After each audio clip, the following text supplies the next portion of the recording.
We're going to connect the dots for anybody who has ears to hear. Some people are going to want to dispute this, but we're not going to argue with anyone. This is what's going on. There is no Q, there is no anonymous that has any information about this government or anything else that's going on. They have been leading you down a path of lies, all to hide the truth. And here's what's really going on. FEMA has more power than the President of the United States or the Congress. It has the power to suspend laws, move entire populations, arrest and detain citizens without a warrant, and hold them without trial. It can seize property, food supplies, transportation systems, and can suspend the Constitution. When a state of emergency is declared, Executive Order 11921 allows the Federal Emergency Preparedness Agency to develop plans to establish control over the mechanisms of production and distribution of energy sources, wages, salaries, credit, and the flow of money in the U.S. financial institution in any undefined national emergency. It also provides that when a state of emergency is declared by the President, Congress cannot review this action for 6 months. Now, with the understanding that after Trump signed the National Emergency Declaration, FEMA took over. Now, this is March 13th, 2020. Listen to what he's going to say now. This is right after he signed the National Emergency into effect. It is only the beginning of what we're really doing, and now we're in a different phase. This is only the beginning of what we're really doing, because what they're really doing is putting everything in place to start the New World Order. Now we're in a different phase. The different phase that he's speaking of is that he is no longer president, and he has given full power over to FEMA when he signed the National Emergency Declaration. We had some very old and obsolete rules. Those old and obsolete rules are also known as the Constitution of the United States. That we had to live with. It worked under certain circumstances, but not under mass circumstances. Under mass circumstances is being under FEMA rule. They were there for a long time. They were in place for a long time, and we're breaking them down now. They're definitely breaking them down because the Constitution is suspended. And they're very usable for certain instances, but not for this. Because they can't go forward with their plan with the Constitution, our constitutional rights, still intact. To unleash the full power of the federal government. In this effort today, I am officially declaring a national emergency.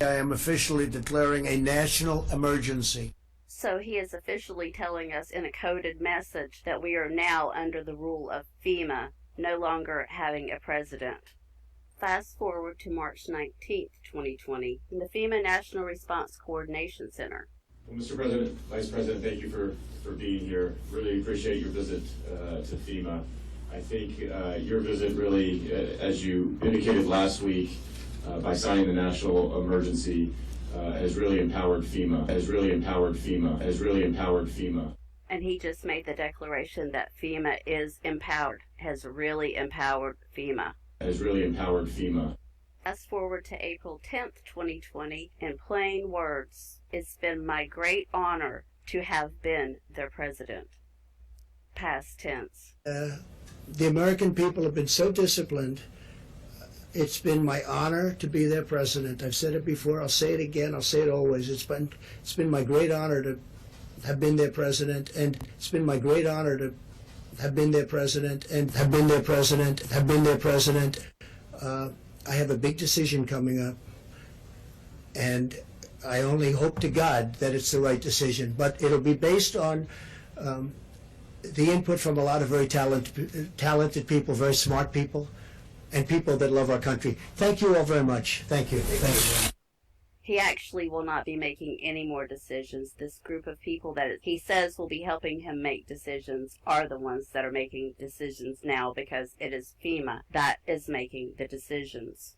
I'm sure most of us thought that FEMA was created to help people in disasters.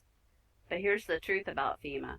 FEMA was created in a series of executive orders. A presidential executive order, whether constitutional or not, becomes law simply by its publication in the Federal Registry. Congress is bypassed. Executive Order 12148 created the Federal Emergency Management Agency that is to interface with the Department of Defense for civil defense planning and funding.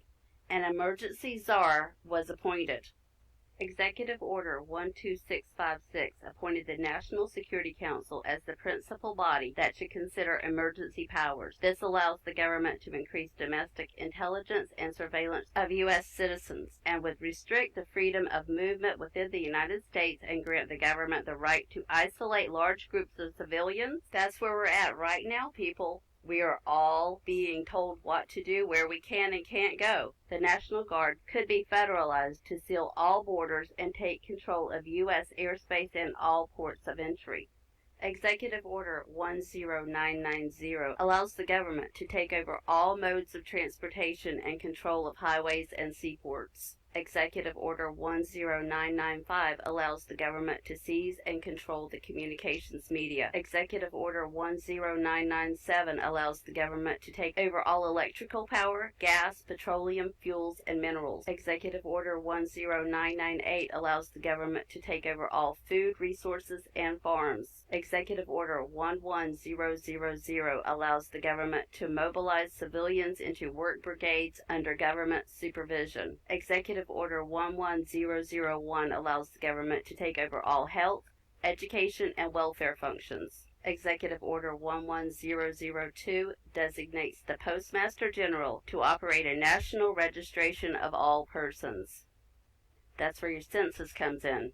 Executive Order 11003 allows the government to take over all airports and aircraft, including commercial aircraft. Executive Order 11004 allows the Housing and Finance Authority to relocate communities, build new housing with public funds, designate areas to be abandoned, and establish new locations for populations. Executive Order 11005 allows the government to take over railroads, inland waterways, and public storage facilities. Executive Order 11051 specifies the responsibility of the Office of Emergency Planning and gives authorization to put all executive orders into effect in times of increased international tensions and economic or financial crisis.